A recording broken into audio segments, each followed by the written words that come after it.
എന്തായാലും ഇതോടൊപ്പം ഈ അയോധ്യയുടെ ഉദ്ഘാടനത്തിന് വേണ്ടി രാജ്യം കാത്തിരിക്കുകയാണ്. ഈ അയോധ്യയിലെ രാമക്ഷേത്രത്തിന് സമ്മാനിക്കാൻ വജ്രമാല നിർമ്മിച്ചിരിക്കുകയാണ് സൂറത്തിലെ ജ്വല്ലറി ഉടമ കൗശിക് കാക്കതിയ.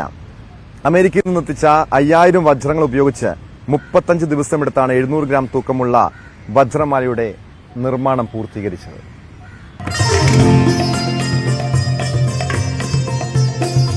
ശ്രീരാമ വിഗ്രഹത്തിൽ ചാർത്തുന്നതിനാണ് സൂറത്തിലെ രാജേഷ് ജ്വല്ലറി ഡയറക്ടർ കൗശിക് കാകതിയ വജ്രമാല നിർമ്മിച്ചത്. അമേരിക്കയിൽ നിന്ന് കൊണ്ടുവന്ന വജ്രങ്ങൾക്ക് പുറമെ 2 കിലോഗ്രാം വെള്ളിയിലുമായാണ് ഈ മാല ഒരുക്കിയത്.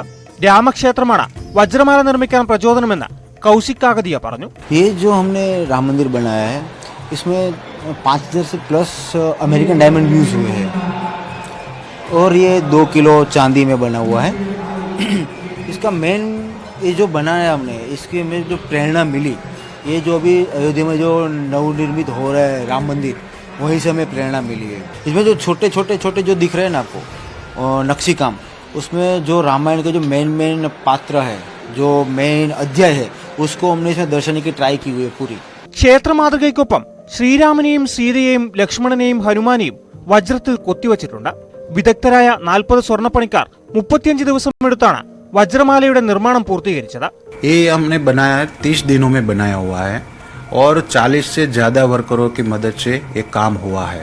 ये नेकलेस का हम जो अभी राम मंदिर का जो इनोग्रेट होने वाला है, तभी हम राम अयोध्या में वहाँ पे हम भेंट देना चाह रहे हैं.